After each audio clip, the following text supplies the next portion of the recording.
12절 말씀입니다. 그 사람들이 롯에게 이르되 이외에 내게 속한 자가 또 있느냐? 내 사위나 자녀나 성 중에 내게 속한 자들을 다 성 밖으로 이끌어내라. 그들에 대한 부르짖음이 여호와 앞에 크므로 여호와께서 이곳을 멸하시려고 우리를 보내셨나니 우리가 멸하리라. 롯이 나가서 그 딸들과 결혼할 사위들에게 말하여 이르기를 여호와께서 이 성을 멸하실 터이니 너희는 일어나 이곳에서 떠나라 하되 그의 사위들은 농담으로 여겼더라. 동틀 때에 천사가 롯을 재촉하여 이르되 일어나 여기 있는 내 아내와 두 딸을 이끌어내라. 이 성의 죄악 중에 함께 멸망할까 하노라. 계속 읽습니다. 그러나 롯이 지체함에 그 사람들이 롯의 손과 그 아내의 손과 두 딸의 손을 잡아 인도하여 성 밖에 두니 여호와께서 그에게 자비를 더하심이었더라. 아멘. 이 말씀은 주님의 복된 말씀입니다. 아멘. 자리에 앉겠습니다. 오늘 여러분과 함께 나눌 말씀의 제목은 복음의 긴박성입니다. 다음 주에는 제 목장데이와 관련하여서 어떻게 복음을 전하면 됩니까? 이제 그런 제목을 함께 나눌 텐데 오늘은 복음의 긴박성에 대해서 함께 나누려고 합니다. 현대 그리스도인이 가장 속기 쉬운 것 중에 하나, 이 편안한 세상에 살면서 가장 속기 쉬운 것 중에 하나가 뭐냐 하면 복음이 얼마나 긴박한 상황인가 하는 것입니다.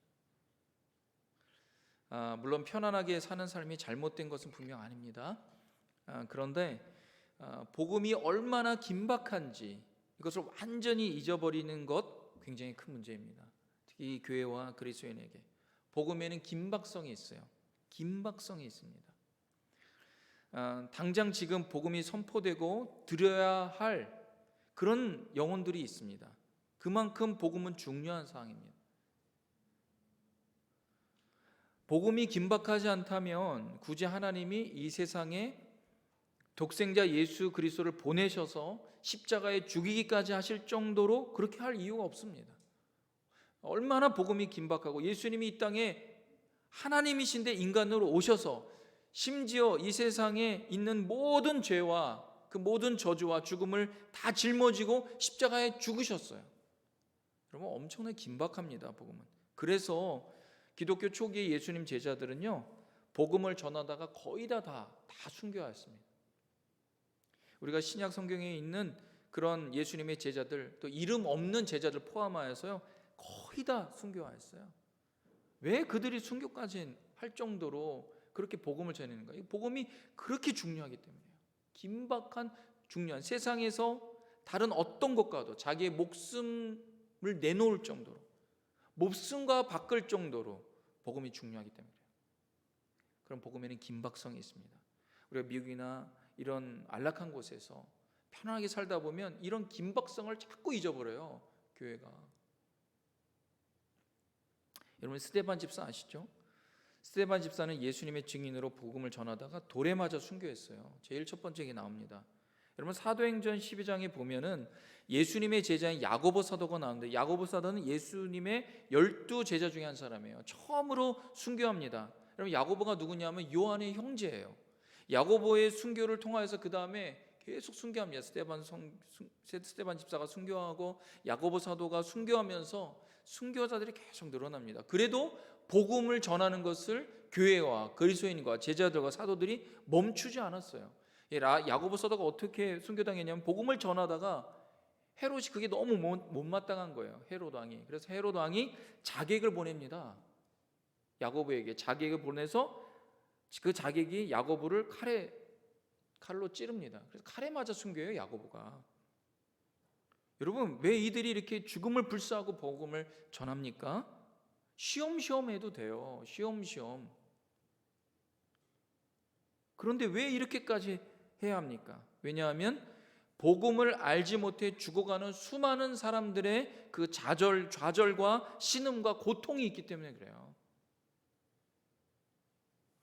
이 제자들은 이 세상에 복음이 없다면 세상은 완전히 끝난다, 소망 없다, 이것을 너무나 잘 알고 있었어요. 처음엔 몰랐습니다.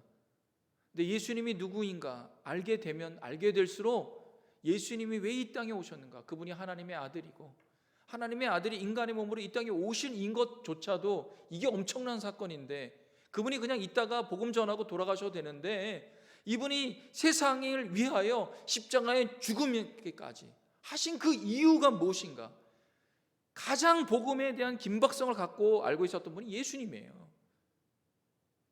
하나님이 이 패역한 세계, 이 저주와 죽음 아래 있는 세상 가운데 누가 이 내 백성을 구원할까? 예수님, 내가 가겠습니다. 예수님이 이 땅에 오셨어요. 이 땅에 오셔서 십자가에 죽으신, 부활하신 그분을 본 제자들은요, 성령이 임할 때요, 이걸 알게 됐어요. 세상에 가장 필요한 것은 무엇인가? 내 생명을 바쳐서 가장 가치 있는 것은 무엇인가? 그것은 복음이다. 복음이 세상에 없다면 세상은 절망이다. 이 사실을 똑똑히 알았습니다. 그래서 초기에 그 기독교인들은요, 거의 다 순교했어요. 그렇게 밖에 가운데도요, 복음 전하는 것을 멈추지 않았습니다. 교회가 존재하는 이유는 이 복음이다. 이 복음이 없다면 교회가 존재할 이유가 뭐가 아니냐? 안 그렇습니까, 여러분? 그렇다면 현재 우리가 살고 있는 우리에게, 교회에게 복음의 긴박성을 잃지 않기 위해서 무엇이 필요한가? 어떤 마인드가 필요한가? 이것을 좀 나누려고 합니다. 자꾸만 잊어버리는 이 복음의 긴박성, 이 중요한 절실한 이 사항을 자꾸만 잊어버리는데, 우리가 복음의 긴박성을 잃지 않는 그 마인드 필요하다 싶은 생각이 듭니다. 첫 번째는 이것입니다. 죽으면 아무 소용없습니다. 사람 죽으면 아무 소용없습니다. 지금이 중요하다, 이 마인드가 있어야 돼요. 지금이 중요하다. 죽으면 아무 소용없다. 오늘 말씀은 하나님이 소돔과 고모라를 심판하시는 이야기입니다. 소돔과 고모라는 지금의 사해 바다의 그 자리에 있었던 그런 도시입니다. 처음에 이 소돔 땅은요, 에덴 동산과 같이 굉장히 아름다웠던 땅이에요. 굉장히 그래서 이 아름다운 땅이기 때문에 사람들이 그곳으로 자꾸만 갔습니다. 그래서 그 당시에 어떤 도시보다도 큰 도시였어요. 여러분, 사해 바다가 굉장히 큽니다. 그 땅이 소돔과 고모라 땅이었어요, 옛날에. 그러니까 얼마나 큰 땅이었는지 우리가 알 수가 있습니다. 큰 도시예요. 왜? 너무나 아름다운 곳, 너무나 좋은 곳. 성경에 보면 에덴 동산 같다, 하나님의 동산 같았다 이랬어요. 롯도 그 가족들과 함께 여기저기 다니다가 결국에 정착한 곳이 아름다운 땅, 소돔 땅이었습니다.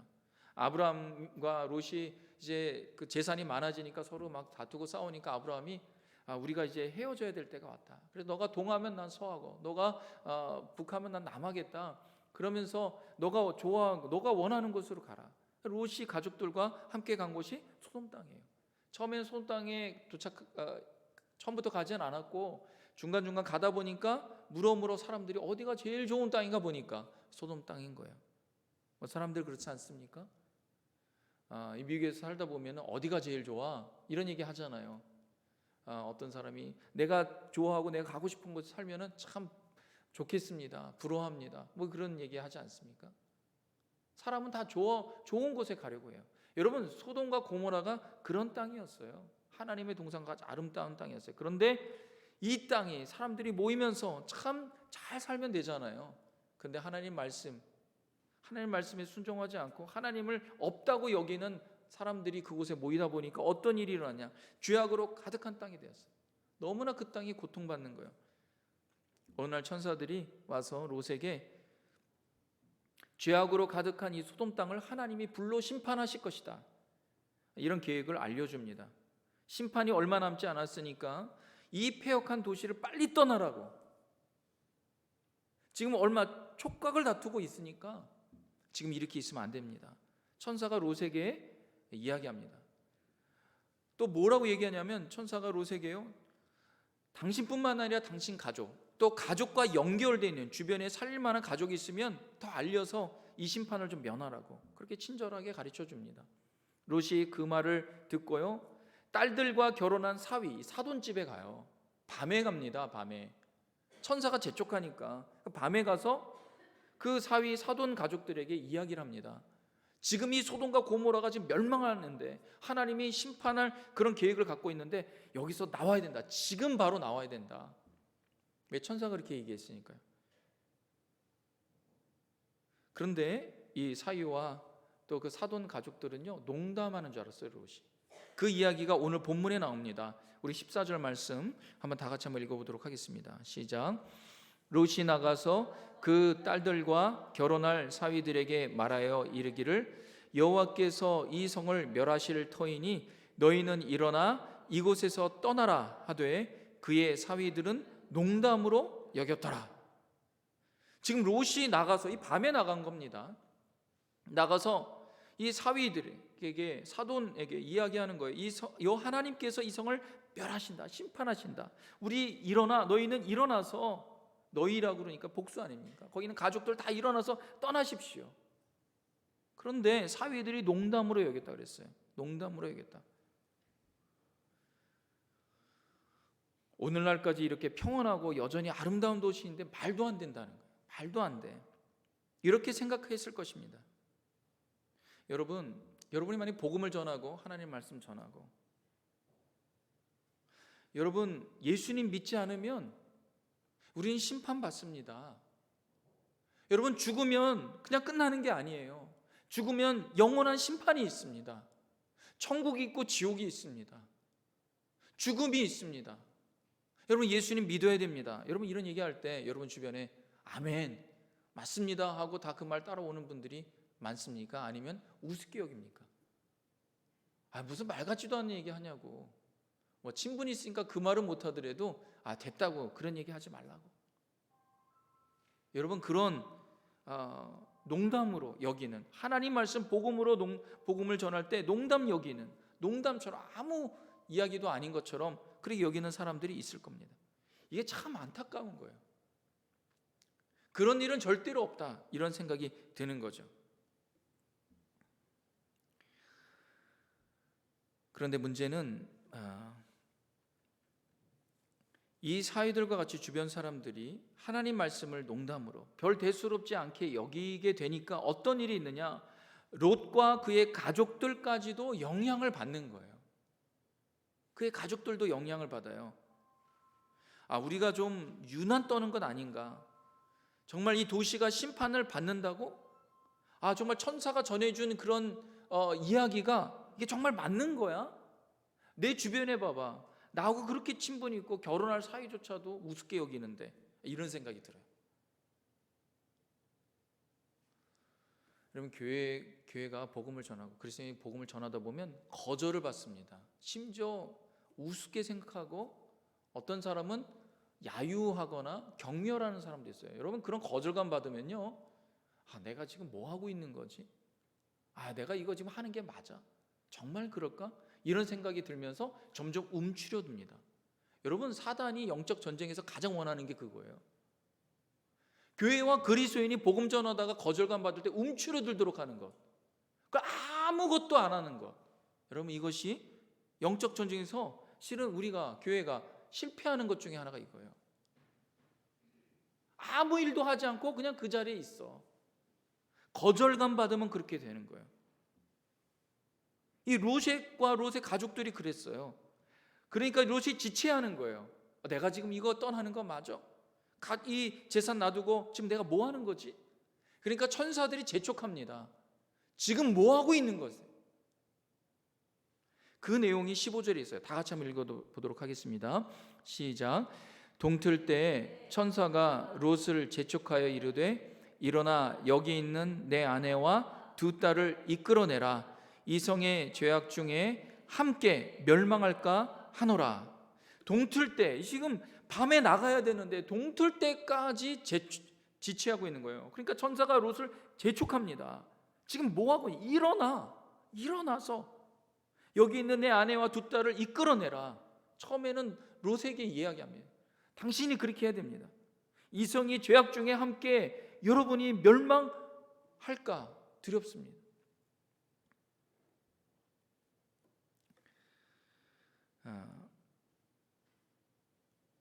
여러분, 천사가 말하는 것은 복음입니다. 이건 복음이에요. 성이 망할 때 함께 멸망하면 안 됩니다. 여기서 빠져나오십시오. 지금 죽느냐 사느냐 이 기로에 걸려 있어요. 그 기로에서 여러분 꾸물거리는 롯, 그 가족들, 이 천사가 너무 답답한 거예요. 여러분, 복음은 이런 긴박성이 있습니다. 지금 죽느냐 사느냐의 문제예요. 죽으면 아무 소용없는 거예요. 내가 지금 소돔에서 아무리 큰 가게와 사업을 하고 있고 그런 큰 집이 있어 무슨 소용이 있습니까? 죽으면 아무 소용없는 거예요.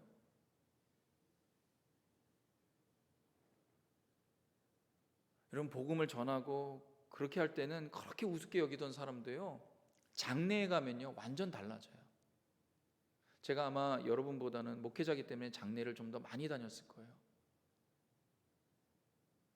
어떤 때는 한 달에 한 4-5번씩 장례를 인도한 적이 있습니다. 여러분, 그럼 장례를 하다 보면은요, 장례에서는 분위기가 완전 달라요. 하나님의 말씀과 복음을 우습게 여길 수가 없어요. 어떤 분은 장례를 집례해달라고 울면서, 목사님, 이 사람이 천국에 갔겠지요? 그런 얘기를 하는 거예요. 저는 기도합시다 할 수밖에 없죠. 그전에는 전혀 복음에 대해서, 하나님 나라에 대해서 콧방귀도 끼지 않다가 사람이 죽으면 달라지는 거예요. 목사님, 천국에 갔겠지요? 하나님 나라에 갔겠지요? 죽으면 소용없어요. 지금 중요한 거예요. 복음은 그렇게 긴박합니다. 꾸물거리는 롯과 그의 가족을 본 이 천사가요, 손을 잡습니다. 손을 잡고 끌고 나옵니다. 16절 한번 보겠습니다. 다 같이 16절 말씀 시작. 그러나 롯이 지체함에 그 사람들이 롯의 손과 그 아내의 손과 두 딸의 손을 잡아 인도하여 성 밖에 두니 여호와께서 그에게 자비를 더하시음이었더라. 천사들이 너무 지체하니까, 롯이 지체하고 가족들이 지체하니까 손을 잡습니다. 양쪽에 한 손을 잡고 끄집어냅니다. 꽉 잡고. 우리가 때로는 복음을 전할 때 아주 나이스하게 하려고 할 가능성이 있어요. 그런 경우가 참 많습니다. 물론 나이스하게 사람을 대하고 해야 되죠. 그런데요, 어느 때는요, 정말 이 사람에게 간절하게, 긴박하게 전해야 될 때가 있어요.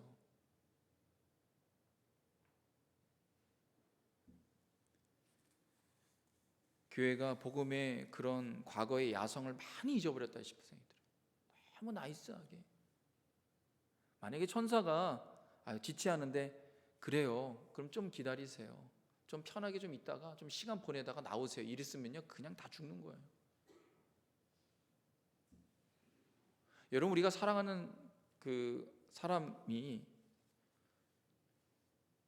죽어가는 걸 보면은요 가만히 있을 수가 없습니다. 여러분, 이런 기억들이 있을 겁니다. 저 이제 두 딸을 키우는데, 어릴 때 보면은 뭐 이렇게 아이가 이제 좀 몸이 안 좋고 그러면 이제 병원에 가잖아요. 그럼 약을 먹고 또 주사를 놓는데 안 맞겠다고, 먹지 않겠다고 때를 씁니다. 또 집에 돌아와서도 약 먹지 않겠다고. 그럼 여러분 어떻게 합니까? 그래, 먹지 말아라, 내가 너를 존중하니까 그냥 편하게 있어라, 이렇게 말합니까? 천만에요, 그런 부분이 없습니다.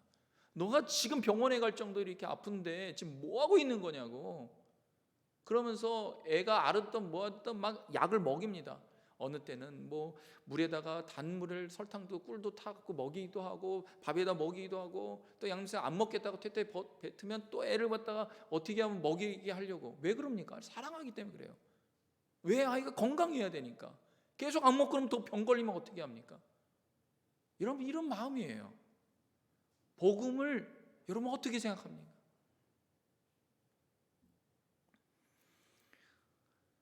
가장 중요한 것은 목숨입니다. 목숨을 잃으면 아무 소용없는 거예요. 여러분, 죽게 되었는데 생명을 살리고 봐야지. 여러분, 사정 봐주는 것? 여러분, 그건 자비가 아닙니다. 하나님께서 자비를 더하심이라. 천사가 손을 이끌고 나올 때 그것이 은혜예요. 여러분, 교회가 세상에서 어떤 존재입니까? 가장 은혜를 끼치고 가장 사랑을 표현하고 가장 자비를 나타내는 것은요, 복음의 긴박성을 갖고 그들에게 파수꾼이 되어서 알리는 것입니다. 여러분, 교회가 고민해야 하는 것은 이 팬데믹 가운데서 교회의 존폐가 아닙니다. 교회는 2000년 동안 복음의 생명력 때문에 한 번도 교회가 끊어진 적은 없어요. 교회는 앞으로 예수님 오실 때까지 계속 이어질 것입니다. 근데 교회가 고민되는 건 뭐냐? 영원히 사느냐 죽느냐를 놓고 기도하고 고민해야 되는 거예요. 그걸 고민해야지. 사랑하는 성도 여러분, 죽으면 소용이 없습니다. 지금 복음을 들어야 하는 사람들, 그 사람들에게 가십시오. 지금이 중요한 거예요. 지금. 두 번째, 복음의 긴박성, 이 마인드를 가지려면, 잃지 않으려면 무엇이 있어야 되냐면, 나는 복음의 파수꾼으로 책임이 있다, 이 사실을 알아야 돼요. 여러분들은 복음의 파수꾼입니다. 이 책임이 있습니다. 하나님은 천사들을 보내서 롯의 가족에 경고하는 거예요. 13절 보면요, 그들에 대한 부르짖음이 여호와 앞에 크므로 여호와께서 이곳을 멸하시려고 우리를 보내셨나니. 하나님이 천사들을 보내셨어요. 롯을 경고하라고. 우리가 멸하리라. 천사는 롯에게 이 소돔의 도시가 멸망할 것을 알리는 하나님이 보내신 메신저, 파수꾼이었어요. 지금은 누가 세상의 심판을 알리는 파수꾼입니까? 교회입니다. 여러분들이에요. 우리입니다. 우리 그리스도인들이에요. 근데 여러분, 파수꾼이 해야 되는 단 한 가지 직무가 있어요. 이거는 다른 거는 다 못해도 이것은 반드시 해야 돼요. 이 파수꾼이. 이게 뭐냐면 사람들에게 긴박한 상황을 경고하고 알려야 되는 거예요. 그것이 파수꾼이 해야 되는 단 하나의 가장 중요한 직무예요. 다른 거 다 잘해도 이거 못하면 아무 소용없어요. 이 파수꾼에 대한 내용이 어디에 나오냐? 에스겔서 33장 6절에 나옵니다. 이 33장 에스겔에 대한 말씀. 에스겔 너는 파수꾼이다, 이 말씀을 하시는 말씀이에요. 여기서 나옵니다. 6절의 말씀이 이런 말씀이 있습니다. 다 같이 한번 읽어보겠습니다. 시작. 그러나 칼이 임함을 파수꾼이 보고도 나팔을 불지 아니하여 백성에게 경고하지 아니하므로 그 중에 한 사람이 그 임하는 칼에 제거당하면 그는 자기 죄악으로 말미암아 제거되려니와 그 죄는 내가 파수꾼의 손에서 찾으리라. 이런 말씀이 있습니다. 지금 하나님께서 에스겔에게 말씀하시는 거예요. 지금 칼이 임함을 보고 파수꾼이, 지금 전쟁이 나는데 적군이 오는데 나팔을 불지 않고 경고하지 않아서 그 도시에 한 사람이라도 그 적군에 의해서 죽으면 그 죄는 파수꾼의 손에서 찬다는 거예요. 파수꾼의 문제라는 거예요. 파수꾼의 죄라는 거예요. 파수꾼은 어때야 됩니까? 죽음을 무릅쓰고라도 나팔을 불고 봉화를 올리고 사람들 집집마다 다니면서 지금 일어나 깨우십시오. 지금 적군이 오는데 지금 뭐 하고 있습니까? 이렇게 알려야 되는 그런 책임이 있어요. 근데 만약 알렸는데도 그 사람이 듣지 않으면 듣지 않는 사람의 책임입니다. 근데 알리지 않는다면 그것은 파수꾼의 책임이에요. 지금 하나님께서 에스겔에게 그 말씀하시는 거예요. 그러면서 에스겔에게 이렇게 말씀합니다. 7절입니다. 이어서 다 같이 한번 읽겠습니다. 시작. 인자야, 내가 너를 이스라엘 족속의 파수꾼으로 삼음이 이와 같으니라. 그런즉 너는 내 입의 말을 듣고 나를 대신하여 그들에게 경고할지어다. 지금 하나님이 에스겔 선지자에게 너가 바로 그 파수꾼이다라는 거예요. 내가 너를 이스라엘 족속의 파수꾼으로 삼았다. 그런즉 너는 내 입의 말을 듣고 나 대신해서 그들에게 경고하고 알려라는 거예요. 예수님께서 저와 여러분을 세상의 복음의 파수꾼으로 세우셨습니다. 예수님께서 제자들에게, 우리 교회에게, 우리에게 말씀하셨어요. 우리가 너무나 잘 알고 있는 말씀, 마태복음 28장 9절 20절 말씀이에요. 우리 한번 다 같이 읽어보겠습니다. 시작. 그러므로 너희는 가서 모든 민족을 제자로 삼아 아버지와 아들과 성령의 이름으로 세례를 베풀고 내가 너희에게 분부한 모든 것을 가르쳐 지키게 하라. 볼지어다 내가 세상 끝날까지 너희와 항상 함께 있으리라. 아멘. 예수님께서 하신 말씀이 마지막에 너희는 가서, 내가 너희를 보낸다는 거예요. 어디에? 세상으로, 열방과 민족에 보낸다. 그들에게 어떻게, 모든 민족에게 내가 보내니까 그들에게 복음을 전해라. 내가 왜 이 땅에 왔는지 전해라. 그리고 그들을 제자를 삼아라. 세례를 베풀어라. 내가 너에게 가르친 모든 말씀을 가르치고 지키게 하여라. 내가 세상 끝날까지, 세상 끝날이 있는데 그때까지 내가 너와 항상 함께 하겠다. 예수님께서 우리에게 말씀하신, 세상의 복음의 파수꾼이 되라고 말씀하신 이 말씀 아닙니까? 우리가 전해야 되는 복음이 뭔가요? 이 말씀에 복음이 곳곳에 있습니다. 근데 그 중에 대표적으로 말씀드리면 요한복음 3장 16절이에요. 압축하면 이 말씀이에요. 다 같이 한번 읽겠습니다. 시작. 하나님이 세상을 이처럼 사랑하사 독생자를 주셨으니 이는 그를 믿는 자마다 멸망하지 않고 영생을 얻게 하려 하심이라. 하나님이 세상을 사랑하사 독생자를 주셨다는 거예요. 그럼 내가 보낸, 하나님이 보낸 독생자를 믿는다면 멸망하지 않고 영생을 얻게 하려 합니다. 여러분, 멸망하지 않는다는 건 세상이 멸망한다는 거예요. 그 다음 10절 18절 말씀이 뭡니까? 하나님이 그 아들을 세상에 보내신 것은 세상을 심판하려 하심이 아니요 그로 말미암아 세상이 구원을 받게 하려 하심이라. 18절 그를 믿는 자는 심판을 받지 아니하는 것이요 믿지 아니하는 자는 하나님의 독생자의 이름을 믿지 아니함으로 벌써 심판을 받은 것이니라. 여러분, 예수님을 믿지 않으면 우리는 그 심판 가운데 그냥 놓여 있습니다. 그냥 죽으면 그냥 끝나는 거예요. 산자와 죽은 자를, 우리가 사도신경 함께 고백하면서 이 사도신경에 어떤 말씀이 있습니까? 어떤 고백이 있습니까? 산자와 죽은 자를 심판하러 오십니다. 심판이 있습니다, 여러분. 근데 하나님이 세상을 사랑하셔서 심판 가운데 놓기를 원치 않으시는 거예요. 그래서 독생자 예수님을 보내셨어요. 예수님을 믿고 그분을 받아들이면 심판이 아니라 생명으로, 하나님께 구원으로 우리를 허락하시고 우리를 하나님 나라로 이끄시겠다, 이렇게 말씀하셨어요. 여러분, 그 은혜를 우리가 받은 자 아닙니까? 사랑하는 성도 여러분, 복음의 파수꾼으로 책임을 다하실 수 있는 우리 모두 되길 주님의 이름으로 축원합니다. 여러분 때문에 사람들이 살아나는 거예요. 하나님의 세상을 얼마나 사랑하시는지 예수님의 증거자로, 증인으로 세상에 나가시길 주님의 이름으로 축원합니다. 마지막으로 내 인생 끝이 임할 것이라는 종말적 신앙, 이 종말적 신앙관으로 살아가야 돼요. 복음의 긴박성, 주님이 언제든지 나를 부르신다. 여러분, 그리스도인은요 주님 맞을 때를 항상 준비하고 있어야 됩니다. 우리가 이렇게 예배를 드리지만 오늘 우리에게 어떤 일이 일어날지 아무도 모릅니다. 오늘 밤에 나에게 어떤 일이 일어날지 몰라요. 내일 당장이라도 주님이 오실 수 있고요, 내일 당장이라도 하나님이 저와 여러분 부르실 수 있습니다. 여러분, 만약 예수님이 내일 오시고 내일 여러분을 부르신다고 가정한다면 오늘 어떻게 살아가시겠어요? 아마 여지껏 살아왔던 것과는 완전히 다른 시간을 보낼 것입니다.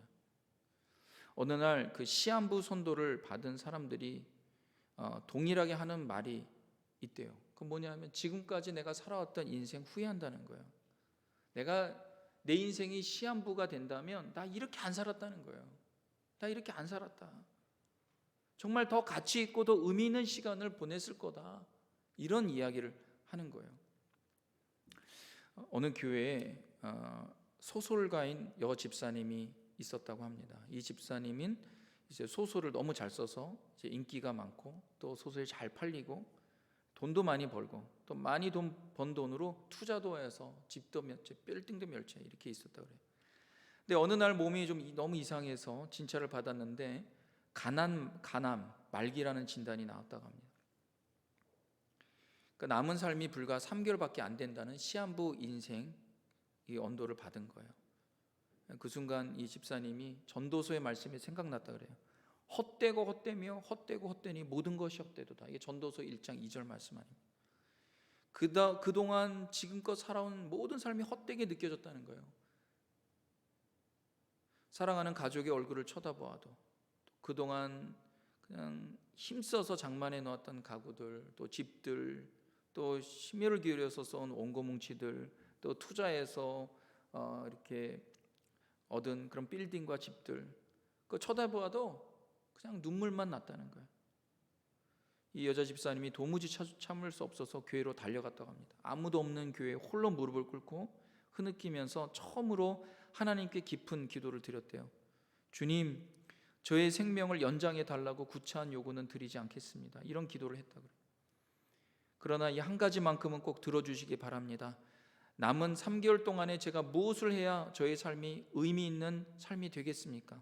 이 한 가지만큼은 꼭 가르쳐 주시기 바랍니다. 이렇게 기도를 하나님께 간절히 드렸다 그래요. 애타게 기도드리는 가운데 감동이 왔다 그럽니다. 그 마음에 사랑하라 이런 감동이 왔대요. 그래서 그동안 자기 때문에 섭섭한 마음을 가질 수 있는 사람들, 또 섭섭했던 사람들, 이런 사람들의 명단을 작성했대요. 작성하고서 그들을 일일이 찾아가면서 용서를 구했다. 진짜로 용서를 구했다. 그리고 그렇게 억척스럽게 모은 그 모은 재산 한 번도 이 재산을 가치 있게 써본 적이 없다, 이런 생각이 들었대요. 그래서 그 재산 가운데 상당 부분을 복음과 하나님 나라를 위해 써달라고 헌금과 구제와 이런 걸로 다 도네이션으로 바쳤다 그래요. 그리고 그 나머지는 가족들을 위해서 유산으로 바로 분배하고 유언장을 완성했다 그래요. 썼다 그래요.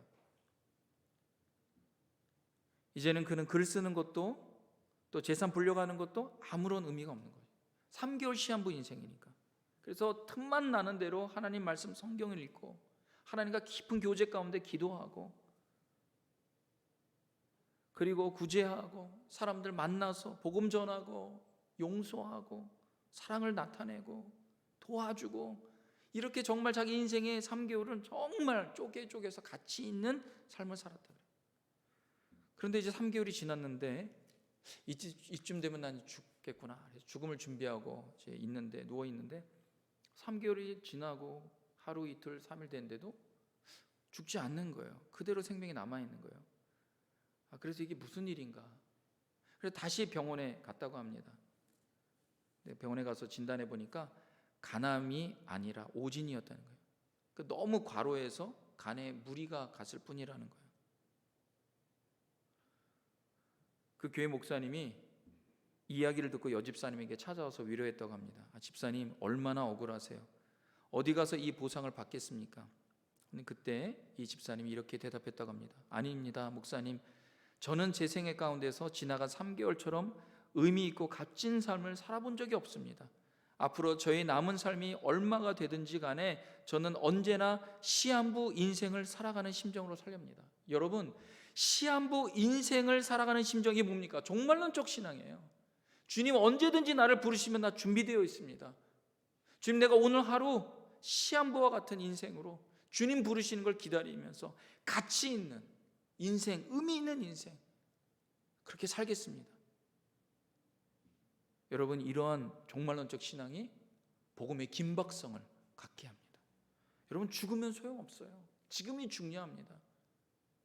우리를 갖다 복음의 파수꾼으로 세우셨어요. 내일이라도 당장 우리를 하나님 부르실 수 있습니다. 여러분, 이번 코로나 팬데믹 때문에요 정말 죽음이 코앞에 있어요.